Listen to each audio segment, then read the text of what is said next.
Hello दोस्तों, स्वागत है आपका अपने YouTube channel Rohit Goswami law classes में। और आज मैं आपको कराने वाला हूँ LLB थर्ड ईयर। सेम आपका 6 कोड है 6003 या 603।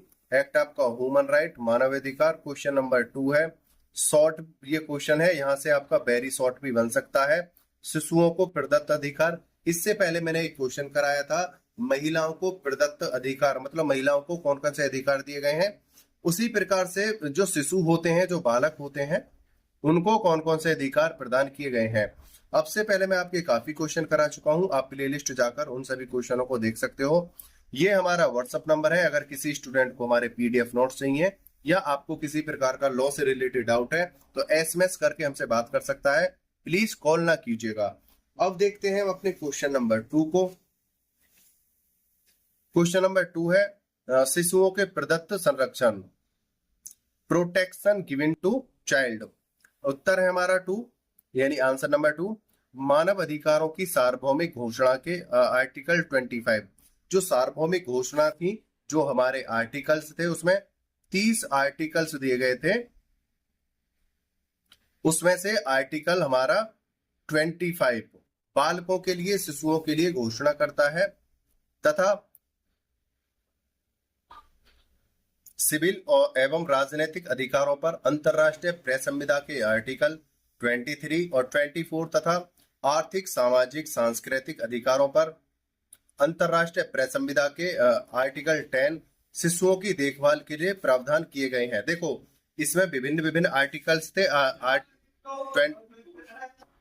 25 में सिविल एवं राजनीतिक अधिकारों के द्वारा, और 23 और 4 में आर्थिक सामाजिक सांस्कृतिक अधिकारों पर प्रेस संविधा के अनुच्छेद 10 शिशुओं की देखभाल के लिए प्रावधान किए गए हैं। तो इस प्रकार हम कह सकते हैं आर्टिकल हमारा 25, आर्टिकल 23, 24 और आर्टिकल 10, ये सभी क्या है, हमारे शिशुओं से संबंधित प्रावधान करते हैं।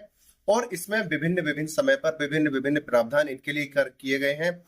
कहीं पर शिक्षा को लेकर है, कहीं पर चिकित्सा को लेकर है, कहीं इनके बाल शोषण को लेकर है, बाल श्रम को लेकर है, इसी प्रकार से उत्पीड़न को लेकर, मतलब विभिन्न विभिन्न आर्टिकल्स में इनके लिए प्रावधान किए गए हैं। शिशुओं की सार्वभौमिक घोषणा की वर्षगांठ पर, जब इनकी सार्वभौमिक जो घोषणा हुई थी उसकी वर्षगांठ पर सर्वसम्मति से स्वीकार किया गया, जो दिनांक 2 दिसंबर 1990 को शिशुओं की सार्वभौमिक घोषणा की वर्षगांठ पर सर्वसम्मति से स्वीकार किया गया।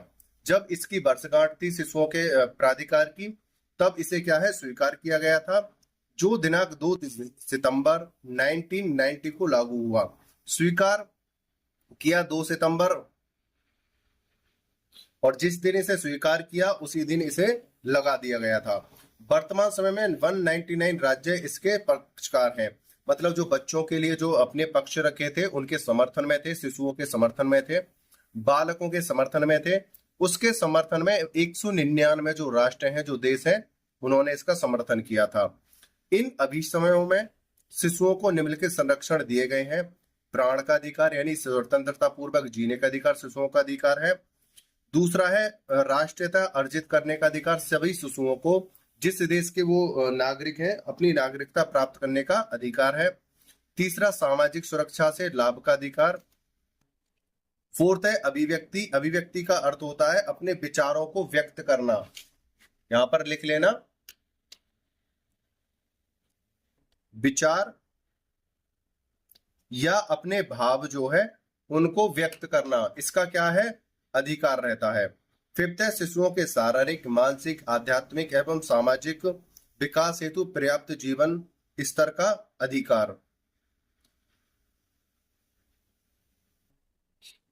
6 है शिशुओं के एकांतता, परिवार, गृह, पत्राचार के मनमाना एवं विधि विरुद्ध हस्तक्षेप के विरुद्ध संरक्षण का अधिकार है। कोई भी शिशुओं की एकांतता का, गृह अतिचार का, पत्राचार का कोई भी उल्लंघन नहीं करेगा, ना ही इनको किसी प्रकार से परेशान किया जाएगा। अगर कोई इनके जो रूल्स बनाए गए हैं, जो इन शिशुओं के लिए रूल्स बनाए गए हैं, अगर उनका कोई उल्लंघन करता है तो उसे दंडित किया जाएगा। तो यह क्वेश्चन अगर आपका 10 नंबर में आता है तो आपको क्या है, ये पूरा ही जो पेज है आपको पूर्ण रूप से कर देना है। अगर ये आपका वेरी शॉर्ट में आता है तो सिर्फ आपको इतना लिखना है इन अभिसमयों से, मतलब आर्टिकल्स लिख के कि ये किस किस आर्टिकल्स में है और ये कब स्वीकार हुआ है। 2 लाइन लिखना कि ये आर्टिकल 25, 23, 24 और 10 के अनुसार इसमें शिशुओं को प्रावधान किए गए हैं, उनको स्वीकार किया गया है और 2 सितंबर 1990 से इसके लागू किया गया है। और ये निम्नलिखित हैं, इनके जो अधिकार दिए गए हैं वो इस प्रकार हैं, ये वहां पर आप लिख देना। उम्मीद करता हूं यह छोटा सा क्वेश्चन आपको समझ में आया होगा, समझाने का प्रयास किया है, फिर भी कोई त्रुटि रहती है क्षमा प्रार्थी हूं उसके लिए। आपने वीडियो को अंत तक देखा है, मुझे अच्छे से सुना है, उसके लिए धन्यवाद। टेक केयर, बाय बाय, जय हिंद, जय भारत।